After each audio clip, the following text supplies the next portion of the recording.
오늘 하나님께서 우리에게 주시는 말씀은 요한복음 9장 30절로 34절의 말씀입니다. 하나님의 말씀을 한 번 더 봉독하겠습니다.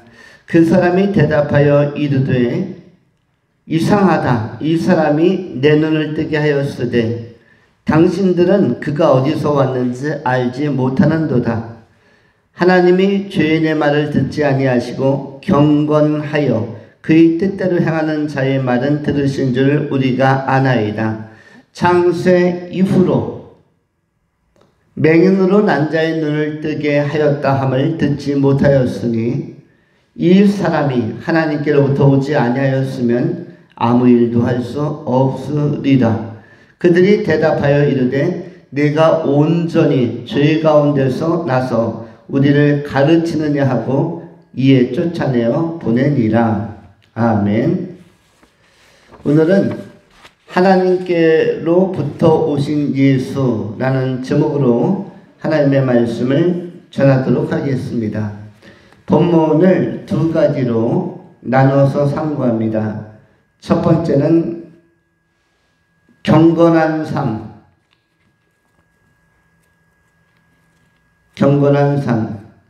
두 번째는 하나님의 뜻. 이렇게 두 가지로 경건한 삶과 하나님의 뜻을 나누어서 상고하도록 하겠습니다. 먼저 생각하는 것은 경건한 삶에 관한 말씀입니다. 오늘 본문 말씀에 소경되었다가 눈을 뜬 이 맹인이 아주 담대하게 간증하고 또 자신으로서는 상대하기가 어려웠던 바리새인 계열의 사람들에게 반문하듯이 꾸짖듯이 항변하듯이 반론을 제기하고 아주 날카로운 질문을 합니다. 그 사람이 쉽게 표현하면 맹인이 대답하여 이르되 이상하다.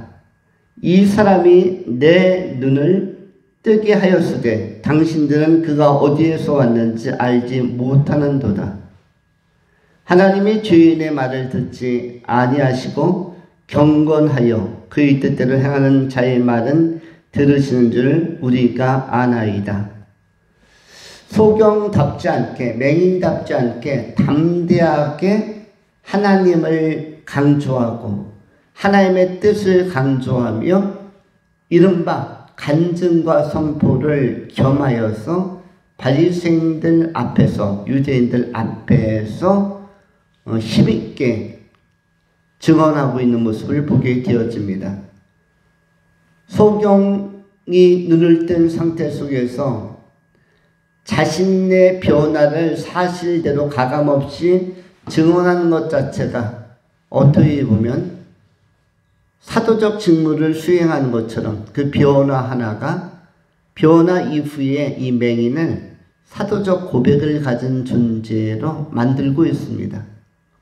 특별히 그 당시에 종교의 최고의 권위자라고 하였던 바리새인들 앞에서 바리새인들을 상대로 해서 오히려 새로운 진리를 알려주는 듯한 또한 새로운 가르침과 교훈, 복음을 전하는 입장에 서서 그들에게 도전하고 변화를 주려고 하는 이런 선한 행위들을 보게 되는 것입니다.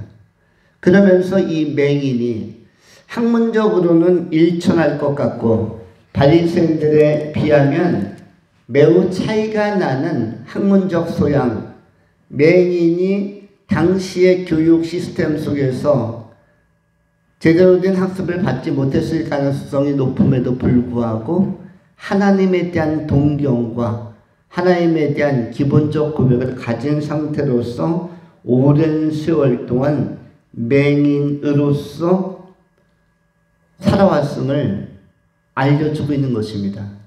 그의 맹인된 삶의 기저에 흐르는 하나님에 대한 기대감과 신앙적인 기조, 신앙적인 흐름, 이 잠재성 안에 있었던 하나님에 대한 갈망, 이런 것들이 이 맹인이 예수 그리스도를 만나서 눈을 뜨게 되는 현실로 귀결된 것을 보게 되었습니다. 그러면서 바리새인들을 오히려 가르치고 꾸짖습니다. 30절에 나오는 말씀처럼 그 사람이 맹인이 대답하여 이르되 이상하다. 이 사람이 예수가 내 눈을 뜨게 하였으되 당신들은 바리새인들은 예수가 어디서 왔는지 알지 못하는도다. 바리새인들 하면 종교의 대가요 전문가라고 하는 사람들인데 어떻게 전문가라고 하는 그룹이 전문가라고 당대 최고의 종교 지도자라고 하는 사람들이 예수를 이해하지 못하고 예수가 어떤 분인지를 파악하지 못하고 있는가. 그러면서 창세로부터 맹인을 날 때부터 맹인을 눈을 뜨게 한 분은 본 일이 없는데 그런데 바로 예수가 내 눈을 뜨게 하고 있다. 이 말은 그분 예수, 이 사람 예수, 그 예수는 메시아다. 하나님의 아들이시며 구원자이시며 하나님께서 보내신 자이다. 달리 표현하면 하나님께로부터 오신 분, 그분이 예수다라고 누가 간증합니까? 바로 이 맹인이 간증하고 증언하는 사도적 직무를 이 시간 수행하고 있는 것입니다. 경건이라는 말은 히브리어로는 하세드라고 하는 것이고 또는 하시드라고도 합니다. 헤세드 내지는 하시드, 또 헬라어로는 유세베이야라는 단어를 쓰기도 합니다. 유세베이야. 또 다른 표현으로서는 데오세베스라는 단어도 씁니다. 데오라는 말은 하나님이라는 뜻이고 세베스라는 단어는 세보라는 단어에서 나왔는데 예배하는 자, 예배를 세보라고 하는데 바로 데오세베스라는 단어는 하나님 앞에 예배하는 자를 경건한 자라고 그렇게 정의하고 있습니다. 본문에서 31절에 하나님이 죄인의 말을 듣지 아니하시고 경건하여 그의 뜻대로 행하는 자의 말은 들으신 줄을 우리가 아나이다. 이 맹인이었지만 신앙적 기초가 탄탄하게 잘 된 사람인 것을 발견하게 됩니다.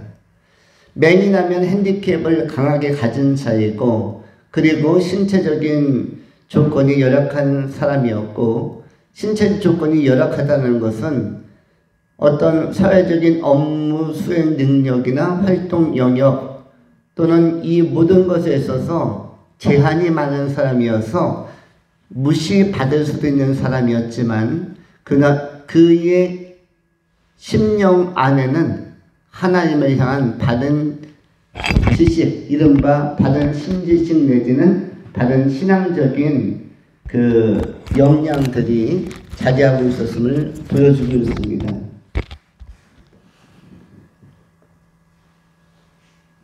우리에게 있어서도 그 사람의 어떤 여건이나 환경이나 또는 처한 상황에 관계없이 하나님을 향한 바른 신지식과 또 바른 자세가 항상 유지되고 하나님에 대한 추구 또 갈망이 언제나 가득한 것이 가장 중요한 하나님의 은혜를 경험할 수 있는 자세라는 측면을 잘 보여주고 있는 모습이라고 할 수가 있습니다. 특별히 오늘 본문에서 이 맹인이 경건이라는 단어를 감히 사용합니다. 대담하게 경건이라는 단어를 사용하는데 이 경건이라는 단어는 요한복음 1장부터 8장에 이르기까지 한 번도 나오지 아니하는 특별한 단어입니다. 헤세드 내지는 하시드, 이 경건이란 단어를 감히 맹인되었던, 무시받을 수도 있는 일천한 이 사람이 언급하면서 하나님의 말씀을 인용하고 있습니다. 하나님이 죄인의 말을 듣지 아니하시고 경건하여 그의 뜻대로 행하는 자의 말은 들으시는 줄을 우리가 아나이다. 복음에 대한 다른 이해가 정립되어 있는 사람이었고 하나님의 말씀을 제대로 오해하지 아니하고 순전하게 자신의 삶의 모토로 삼고 있는 신앙적 마음의 밭이 매우 좋은 사람인 것을 알려주고 있습니다. 바리새인들은 어떤 사람이었습니까? 경건의 모양은 있으나 경건의 능력은 없는 자로서 하나님을 제대로 예배했다면 형식적인 예배가 아니라 순전한 영과 진리로 예배하는 사람이었다면 바로 이 맹인처럼 예수를 인정하고 영접하고 경외했을 것입니다. 맹인이 인정하고 영접하고 그리고 메시아로 고백한 그 예수를 바리새인들은 눈을 뜨고도 알아보지 못했고 또 오랫동안 경건의 모양을 잘 갖추고 있었지만 그리고 여러 가지 예법을 통해서 종교 예식을 통해서 하나님을 섬긴다고 하였지만 그 경건의 모양으로서 예수를 이해하기는 어려웠던 것입니다. 성경은 어떻게 말씀합니까? 경건의 모양만 있는 자로부터 돌아서라. 경건의 모양은 있으나 경건의 능력은 없는 자들에게서 돌아서라고 권면하고 있습니다. 맹인은 어떻게 보면 경건의 모양은 약했으나 경건의 능력이 좋은 사람이었고 바리새인들은 경건의 모양은 있었으나 경건의 능력은 없는 자들이었다고 할 수가 있습니다. 현대의 그리스도인들도 두 가지 부류입니다. 경건의 모양만 있거나 또는 경건의 모양은 있는 듯하나 경건의 능력은 없는 자들이 있고 또는 경건의 모양은 약해 보여도 경건의 능력이 매우 뛰어난 사람들이 있는 것입니다. 더 중요한 것은 경건의 능력인데 이 경건은 헬라어로 데오 세베스라는 단어에서 나온 것처럼 데오 하나님을 세베스하는 자, 세보하는 자, 예배하는 자, 예배 가운데에서 충실하게 하나님과 만나고 예배를 통해서 선포된 말씀을 잘 깨달을 때에 데오세베스의 능력, 경건의 능력이 확보되고 또 제공되고 생성이 되는 것입니다. 경건은 예배를 통해서 나타나고 경건의 능력이 예배를 통해서 함양된다는 사실을 우리가 인지하고 깨달으면서 영과 진리로 예배하면서 경건의 모양뿐만 아니라 경건의 능력을 갖춘 그런 하나님을 제대로 인식하고 이해하고 높이며 오늘 이 눈을 뜬 소경처럼 증언할 수 있는 그런 하나님의 귀한 종들로 잘 시험받을 수 있기를 축원합니다. 두 번째로 하나님의 뜻에 관한 것입니다. 하나님의 뜻을 표현하고 있는 성경의 말씀은 많지가 않습니다. 그런데 하나님의 뜻이라는 용어를 감히 사용하는 사람이 바로 오늘 본문에 나오는 맹인입니다. 하나님의 뜻은 잘 아시는 것처럼 데살로니가 전서에 등장하고 있는 아주 고유한 용어이기도 합니다.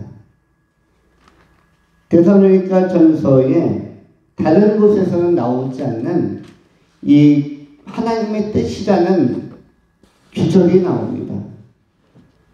데살로니가 전서 5장 14절로부터 18절까지 성경은 이렇게 말씀합니다. 또 형제들아 너희를 권면하느니 규모 없는 자들을 권계하며 마음이 약한 자들을 안위하고 힘이 없는 자들을 붙들어 주며 모든 사람을 대하여 오래 참으라. 삼가 누가 누구에게든지 악으로 악을 갚게 하지 말고 오직 피차에 대하여 모든 사람을 대하든지 항상 선을 쫓으라. 항상 기뻐하라. 쉬지 말고 기도하라. 범사에 감사하라. 이는 그리스도 예수 안에서 너희를 향하신 하나님의 뜻이니라. 18절 말씀. 범사에 감사하라. 이는 그리스도 예수 안에서 너희를 향하신 하나님의 뜻이니라. 하나님의 뜻이 무엇인가? 하나님의 뜻을 어떻게 분별하는가? 하나님의 뜻에 대한 물음들과 또 저서들과 책들도 많이 나오지만 하나님의 뜻이란 단어, 용어 자체가 성경에는 많이 나오지가 않습니다. 인간이 굉장히 많이 쓰는 하나님의 뜻이라는 것, 하나님의 뜻은 무엇인가? 하나님의 뜻을 어떻게 분별하는가? 이런 인간이 굉장히 많이 질문하고 있는 이 용어, 하나님의 뜻이라는 이 표현 자체가 성경에 많이 나오지 않는데 그 가운데에서 지금 데살로니가전서 5장 16절로 18절에 나오고 있고 그 다음에 그 하나님의 뜻이라는 용어를 31절에 이 소경되었던 자가 예수 만나 눈을 뜬 다음에 실로암 연못에 가서 눈을 깨끗이 씻고 개안되어진 밝게 떠진 눈을 가지고 하나님의 뜻을 선언하고 있습니다.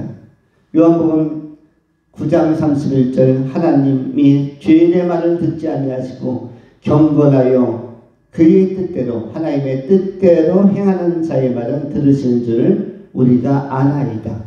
그의 뜻, 하나님의 뜻이라는 용어를 구체적으로 표현하고 있고 또 간접적으로 선포하고 있는 것입니다. 굉장히 멋있는 일이고 굉장히 값진 일인 것입니다. 그 하나님의 뜻을 실행하는 구체적인 방법, 내가 하나님의 뜻 가운데 거하고 있는가, 내가 하나님의 뜻대로 살고 있는가를 결정하는 시금석이 조금 전에 읽었던 데살로니가전서 5장 16절로 18절까지 항상 기뻐하는가, 나의 기쁨의 근거가 하나님인가, 나의 기쁨과 내가 희망을 갖는 근거와 근원이 원천이 하나님인가? 하나님이라면 내가 항상 기뻐하는 것이 맞습니다. 하나님이 우리의 반석이라면, 내 삶의 기초고 기반이라면 다윗은 이러한 삶을 살았습니다. 여러분, 다윗은 세상의 즐거움이 적은 사람이었습니다. 뜻밖의 다윗은 세상의 즐거움을 많이 누린 사람이 아니었습니다. 그의 기쁨은 아내들에게서 나오지도 않았고 그의 기쁨의 출처는 자녀들도 아니었습니다. 그렇게 만족스러운 자녀가 태어나질 않았고 한결같이 수많은 자녀가 있었지만 성가시고 그리고 문제들을 많이 일으키는 문제성의 자녀들만 다량으로 출산이 되었습니다. 압살롬이라든지 그 이외에 굉장히 많은 자녀들이 다 문제였고 아들이든 딸이든 한결같이 문제투성이의 계보를 이루었기 때문에 자녀를 볼 때 흐뭇한 것이 없었습니다. 자녀를 볼 때 내가 낳은 게 맞나? 왜 나를 안 닮았을까? 왜 저렇게 자녀들끼리 칼을 들고 날뛰고 아비를 죽이겠다고 뛰쳐나오고 그 가운데는 또 형제 자매들끼리 근친상간도 발생하고 거기에서 형제들의 난도 일어나고 이러한 비극적인 것들이 발생할 때 자녀를 볼 때 느끼는 기쁨도 다윗에게는 적었고 또 한 여인을 만나 한 여성을 만나 정착하고 안정된 가정을 이룬 것도 아니었고 수많은 여성들을 만나면서 마음들 곳을 찾지 못한 것이 다윗의 또 한계이자 외로움이자 방황이기도 하였고 또 공허감이 분출되는 곳이 다윗의 가정이기도 하였습니다. 그래서 다윗의 기쁨은 가족에게서 나오지 않았습니다. 그렇다고 해서 신하들을 볼 때 그렇게 흐뭇하고 대견하지만은 않았고 신하들 가운데도 배신자들도 많이 나왔고 또 주민들이나 백성들을 볼 때 그렇게 기쁨만 샘솟지는 않았습니다. 왜냐하면 백성들 가운데는 반대파도 있었고 사울왕을 따랐던 사울왕의 추종자들도 있었고 사울왕의 혈통들도 있었기 때문에 다윗을 보면 돌을 던지려고 했고 저주를 하였기 때문에 다윗이 기쁨이 이런 세상적인 것에 근거하지 않았음을 알려주고 있습니다. 그러나 그럼에도 불구하고 다윗이 힘을 냈던 것은 하나님을 바라보고 형편없는 자기 인생을 고귀하게 또 동일하게 안정되게 이끌어주신 하나님, 그 하나님과 하나님의 나라의 기쁨의 근거가 있음을 시편을 통해서나 수많은 간증과 노래를 통해서 다윗이 알려주고 있는 것입니다. 다윗의 기쁨은 하나님께 있었고 위에 계신 우리 주님으로부터 찾은 것입니다. 이것은 아브라함도 마찬가지였고 동시에 바울도 마찬가지였습니다. 이 세상의 것을 아래에 있는 것에 매이지 말고 거기에 묶이지 말고 위의 것을 찾으라. 그리스도 예수께서 계신 위에 계신 우리 하나님께로부터 하나님의 나라에서 찾을 것을 권면하고 있는 것입니다. 노아도 마찬가지입니다. 세상에 애지중지했던 모든 것들은 홍수로 휩쓸려 나갔을 때에 방주의 문을 위로 내므로 말미암아 위에를 바라보는 자, 이른바 안트로포스, 위를 바라보는 자로서의 자의식을 가지고 노아가 홍수의 시기를 견디는 것을 알려주고 또 확인할 수가 있습니다. 이 시대를 사는 그리스도인들도 마찬가지입니다. 위를 바라보는 영성, 위에 계신 하나님으로부터 또 우리 구주 예수 그리스도로부터 우리의 기쁨의 근거가 있다.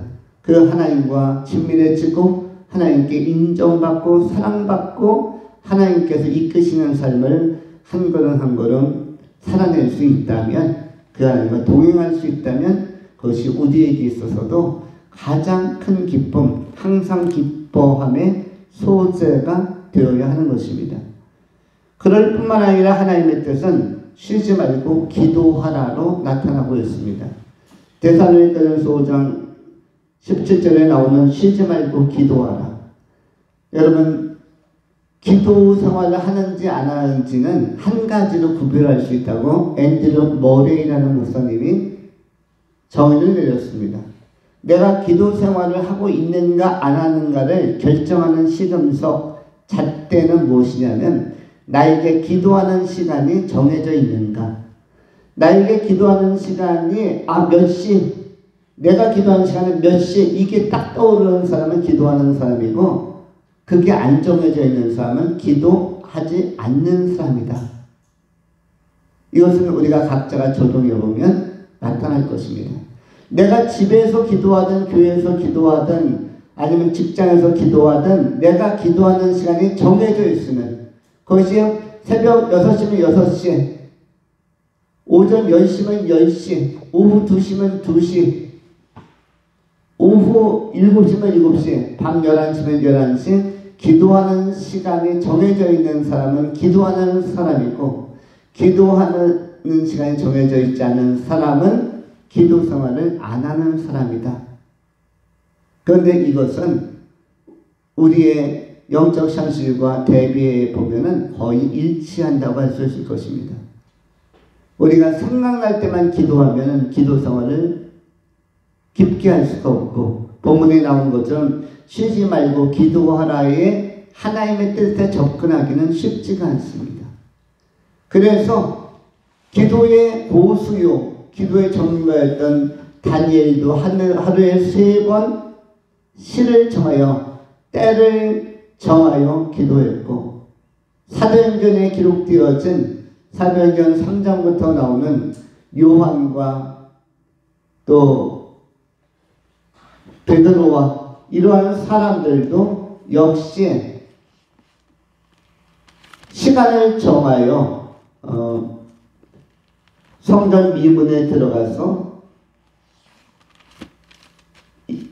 기도를 하였고, 그러면서 또 부거라는 사람에게 나사렛 예수의 이름으로 손을 잡아서 일으켜 주기도 하고, 사도행전 3장 1절이 이렇게 시작을 합니다. 제9시 기도 시간에 베드로와 요한이 성전에 올라갈새 나면서 안전뱅이 된 차를 사람들이 메고 오니 이는 성전에 들어가는 사람들에게 구걸하기 위하여 날마다 미문이라는 성전문에 두는지라. 그가 베드로와 요한이 성전에 들어가려 함을 보고 구걸하거늘 베드로가 요한으로 더불어 주목하여 가로되 우리를 보라 하니 그가 저희에게 무엇을 얻을까요 바라보거늘 베드로가 가로되 은과 금은 내게 없거니와 내게 있는 것을 네게 주노니 나사렛 예수 그리스도의 이름으로 일어나 걸으라 하시고 오른손을 잡아 일으키시니라 라고 기록을 하고 있습니다. 3장 1절이 무엇으로 시작하죠? 제9시 기도 시간에, 제9시 기도 시간에 라고 기록을 하고 있는 것입니다. 제9시 기도 시간에, 기도 시간을 정한다는 것은 중요한 일입니다. 내가 기도하기에 제일 좋은 시간이 몇 시로 정하면 좋을까? 기도하는 시간이 길어야 한다 이런 정의는 없습니다. 그러나 정한 시간에 기도하는 것이 중요하다. 5분을 기도하든 10분을 기도하든 20분을 기도하든 그건 자유롭지만은 나에게 있어서 기도하기에 좋은 시간이 언제이다. 하루에 2번 정도 정하고 싶으면 오전 몇 시에, 저녁 몇 시에, 3번 정하고 싶으면 내가 좀 이른 새벽에 또 오전에, 오후에 나누어서 정할 수도 있을 것입니다. 하루에 한 번이라면 내가 이 시간이 나에게는 나만의 시간, 하나님 앞에서 가질 수 있는 나만의 하나님과의 교제의 시간, 사귐으로서의 기도를 드릴 수 있는 시간, 이 시간이 좋다라고 마음에 작정하셔서 우리가 기도해 나간다면 이러한 사람은 범사에 그 시간 이외에도 틈틈이 기도하는 시간을 가질 수가 있다는 것입니다. 그러할 때 무엇이 실현될 수 있는가? 항상 기도하는 삶이 범사에 쉬지 않으려고 기도하는 삶이 이루어질 수 있는 것입니다. 그리고 하나님의 뜻, 데살로니가전서 5장 18절에 나오는 그리스도 예수 안에 있는 하나님의 뜻은 세 번째로 뭘로 나타나죠? 범사에 감사하라로 나타납니다. 범사에 감사하라. 우리가 삶을 살고 있는 삶의 정황들을 가만히 들여다보고 과거를 반추해보면 감사할 일이 많은 것입니다. 그리고 현재의 내가 안정된 교회 안에서 은혜 가운데서 오늘을 보내고 있고 이 시간도 예배자로 참여하고 있는 것 자체가 또 예배를 받으시고 예배를 기뻐 보시는 마태복음 6장 6절에 보면 골방에 가서 기도하라. 그리하면 은밀한 중에 보시는 하나님께서 은밀하게 갚아주시리라. 은밀한 중에라는 표현이 있는데 우리 하나님은 은밀한 가운데서 우리와 늘 함께 하시고 늘 지켜주시고 늘 지켜보시고 보호하시고 인도하시는 것입니다. 그 하나님 앞에 우리가 감사함으로 나가는 것, 이것이 무엇이다? 그리스도 예수 안에 있는 하나님의 뜻이라는 것입니다. 이 하나님의 뜻 안에는 성취나 업적은 나오지 않습니다. 우리가 오해하기 쉬운 내가 크리스찬으로서 큰 일을 해서 영광 올려드려야지. 이것은 세상적인 자기 생각이고 이것은 성경이 제시하는 방법은 아닌 것입니다. 세상적으로 큰 일을 해서 하나님 앞에 영광을 올려드리는 케이스 자체가 성경에 그리 자주 나오지는 않습니다.